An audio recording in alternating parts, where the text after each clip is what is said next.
Son 90 días, si contamos los 28 días, el 28 de julio que toma posesión del gobierno, el señor Humala, al 28 de octubre y ahora a los primeros días de noviembre, son los primeros 100 días. Así es. ¿Qué podemos resaltar? ¿Qué decimos de esto, Carlos? Bueno, lo principal es de que ya con estas elecciones se ha dejado claro de que el Perú no ha querido volver a ese gobierno y esos 10 años del señor Fujimori, justamente en la persona de su hija Keiko Fujimori. Eso ha quedado muy claro y la movilización internacional que hemos llevado a cabo pues lo ha probado y ha permitido que justamente el señor Humala pueda ganar. Seamos claros, la diferencia ha sido bastante corta, ¿no? Bastante pequeña, pero de todos modos hemos dejado claro de que el Perú es un país digno, el Perú quiere una democracia transparente y abierta y sobre todo justamente un país en libertad. Ahora, con respecto a lo que hemos visto del señor Humala hasta ahora, se puede decir que ha estado bastante discreto y sigue bastante discreto. Hemos visto que ha dado algunos, digamos, rasgos de tener un gobierno que quiere continuar un poco con lo que se hace internacionalmente, y lo digo con respecto a la ley de la consulta previa, ¿no? Con referencia a la Convención 169 de la Organización Internacional del Trabajo, la cual para nosotros nos parece positivo, porque justamente hemos estado trabajando en este tema para que se reconozca los derechos de los pueblos indígenas en el Perú.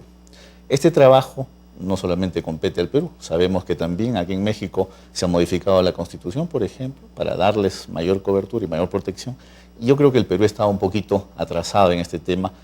La Organización Internacional del Trabajo, en los reportes que sacan actualmente hasta el año 2010, justamente pedía al Perú que por lo menos identifique qué son los pueblos indígenas en el Perú. Y ese trabajo creo que ahora va a tener que hacerse debido a que la ley de consulta previa pues especifica quiénes son los pueblos indígenas en el Perú. Esto por una parte.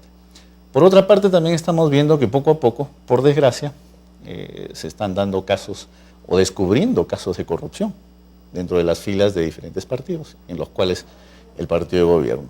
Y esto creo que es un poco sintomático de lo que es pues la conformación de los partidos políticos en el Perú, por no decir movimientos en el Perú. Eso es pues un grave problema. Yo creo que ahora el señor Humala debe pues poner cartas en el asunto. Cortar de raíz este tipo de problemática, ya que la democracia no puede funcionar justamente teniendo al gato como despensero. No podemos funcionar así. Y sería justamente la oportunidad para que se haga una reflexión sobre los tipos de partido que queremos tener, sobre todo cómo se conforman estos partidos. Nosotros en Cambia Perú tenemos una filosofía bastante clara. Nosotros somos la sección de recursos humanos del Perú, y es por eso que nosotros buscamos cada vez profesionales competentes para que puedan justamente formar parte de este gran proyecto llamado Perú. Carlos, porque se enfrenta el señor Humala, y él lo decía el día 28 de octubre, en una reunión que tuvo con su partido, recordándole el aniversario de su partido que lo lleva al poder, y dice que un punto y un tema importante es lo de la corrupción, que aunque uno le señalan inclusive que su vicepresidente lo señalan de corrupción, y lo señalan desde el primer día de su gobierno, ¿se enfrentará a esto el señor Humala? Digamos que es una piedra un poco en el zapato lo que ha ocurrido con el señor Chejade. Evidentemente pone, digamos, en riesgo el discurso que se tenía anticorrupción y sobre todo tráfico de influencias. Yo creo que acá el señor Humala debe ser bastante claro y cortar el problema de raíz. No se puede permitir que en la cabeza pues existan este tipo de situaciones. O damos un buen ejemplo al país y avanzamos en una línea anticorrupción clara, o no damos este signo y veremos pues que el Perú va a seguir funcionando de esta manera, ¿no? Entonces tendrá que trabajar el señor Humala sobre esto de la corrupción, bastante. Que sería la base para poder despegar como país en los otros aspectos. Exactamente, porque mire, de nada sirve tener legislación, y muchas veces se dice un poco con broma que habría que sacar una ley que diga que hay que cumplir con la ley, ¿no? Pero si no tenemos nosotros las bases morales como para poder aplicar la ley, pues difícilmente vamos a poder cambiar un país. Entonces yo creo que el cambio verdadero empieza a la cabeza. Y eso es lo que nosotros esperamos del gobierno del señor Humala. El papá el señor padre del señor Humala le ha dado por dar muchas declaraciones, inclusive se contrapone con algunas declaraciones de su hijo como presidente del Perú.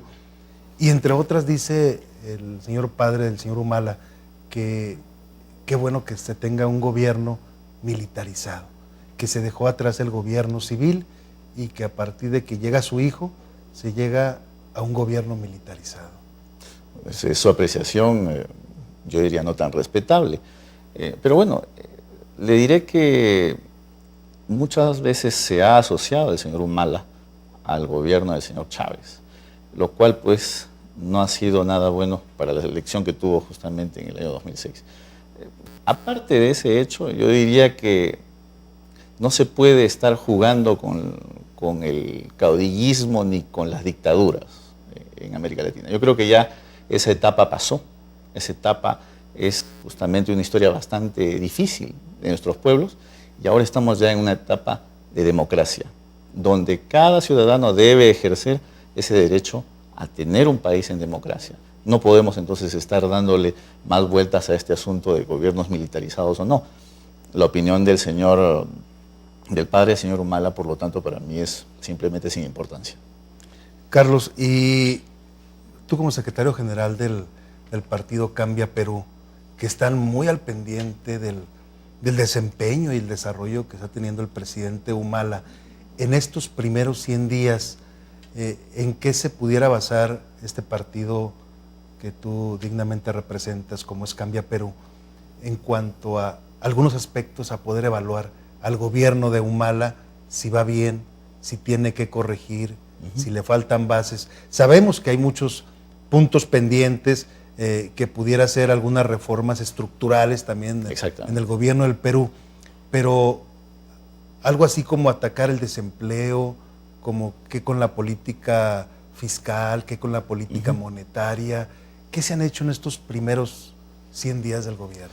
Bueno, se ha mantenido básicamente el modelo económico, que es el que nos ha llevado ahora, felizmente, a tener reservas internacionales netas de aproximadamente 48.000 millones de dólares. Esto es importante remarcar. Lo que pasa es de que seguimos con un mismo modelo económico. Por eso es que nosotros incidimos mucho en la cuestión de la ciencia y la tecnología. El Perú actualmente, gracias a ese modelo económico, pues obtiene unas ganancias bastante importantes. Lo digo porque los mercados internacionales pues compran de muy buena manera el oro, la plata, que ha subido, por ejemplo, en 200% desde el año 2009 hasta ahora, ¿no?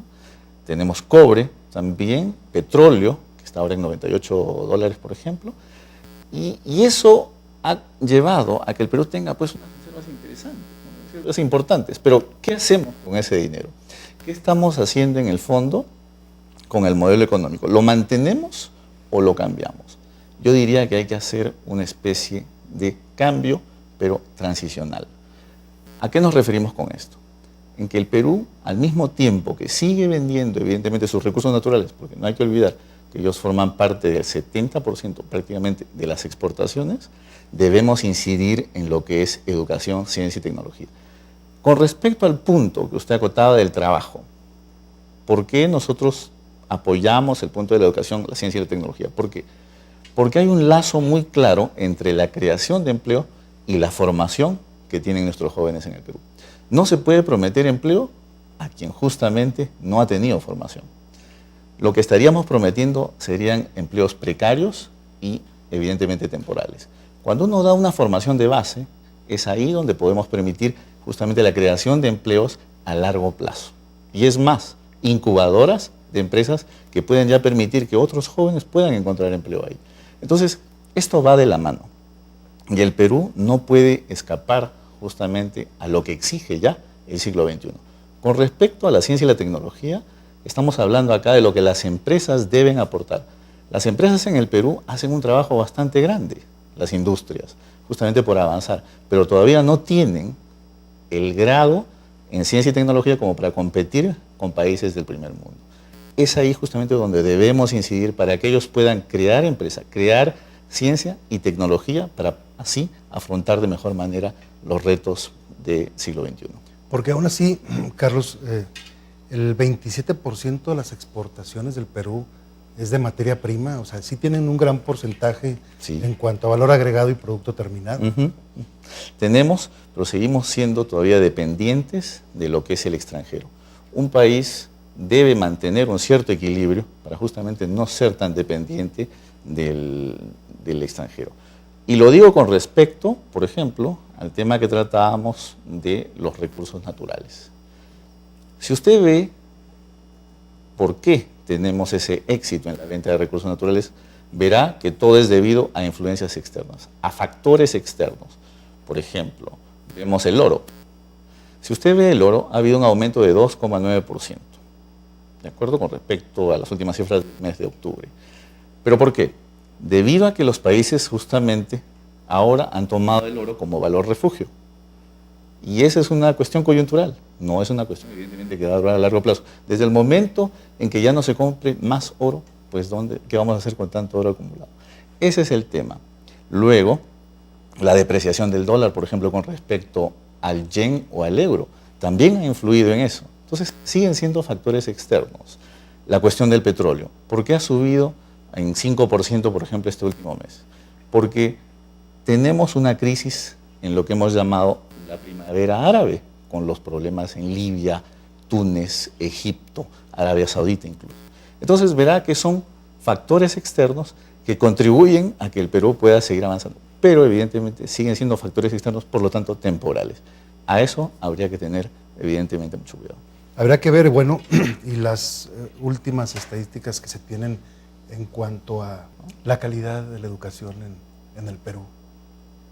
Es un tema muy interesante. La educación todavía en el Perú no, digamos, ha avanzado hacia lo que debemos tener como país ya que ve hacia futuro. Por desgracia tenemos todavía en el Perú instituciones que no aportan a la discusión en la educación. Eso por un lado. Por otro lado tenemos también unas instituciones politizadas, las cuales impiden que la reflexión de base se haga para obtener mejores resultados en la educación. Lo digo porque, por ejemplo, a nivel de las universidades todavía se mantienen una suerte de cacicazgos, ¿no?, con los rectores en ciertas universidades, los cuales pues hacen huelgas, digamos, muchas veces sin razón, o que no se justifican debido a que estamos ahí, pues, en cierta manera, atentando contra el futuro profesional de estos jóvenes.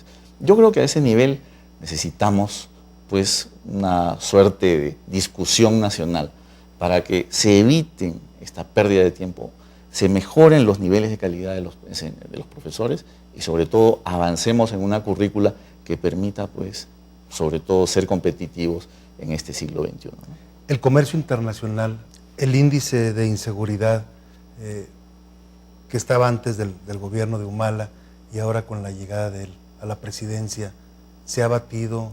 ¿Siguen las cosas igual? Yo creo que en ese sentido seguimos igual. No hay un plan general de seguridad. Lima sigue siendo una de las capitales, yo diría, bastante, tanto con cierta peligrosidad. Todavía no hemos logrado, pues, resolver los índices de delincuencia. Y yo creo que no se está haciendo lo necesario. Nuestras Fuerzas Armadas, más que nada policiales, siguen siendo, pues, fuerzas que no tienen, digamos, la tecnología necesaria para combatir el crimen, por ejemplo, organizado. El crimen organizado siempre está a 3, 4 años de anticipación y los policías todavía siguen en el siglo XX. Entonces, yo creo que una política de seguridad ciudadana debe pasar por justamente reforzar nuestras fuerzas policiales y, sobre todo, pues, hacer una especie de, digamos, plan de seguridad nacional, lo cual hasta ahora no se ha visto. Porque quien está como es gobernadora, la que está en Lima, la alcaldesa, sí. La alcaldesa, ella declara y dice que ve bien el gobierno de Humala. ¿Son del mismo partido? No son del mismo partido.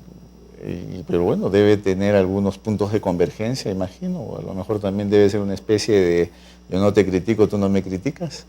Que ve bien el crecimiento, dice, y veo bien el crecimiento para Lima al frente del gobierno de Humala. Como le digo, podemos estar de acuerdo en que en estos 3 primeros meses no han habido pues esos shocks que se esperaba. En eso podemos estar de acuerdo. Nosotros lo que esperamos es de que el Perú mantenga esa estabilidad democrática sobre todo y que la institucionalidad en el Perú pues mejore, porque de eso se trata. Si avanzamos como país, si queremos avanzar como democracia, debemos avanzar en términos de institucionalidad. Mucho antes, diría yo, que en términos, por ejemplo, de economía, ya que lo primero es la institución. Luego podemos hablar de economía. Y dicho sea de paso, la economía no funcionará si nuestra institucionalidad pues sigue siendo lo que es. ¿Qué le queda por hacer al partido Cambia Perú, que representa el licenciado Carlos Jaico?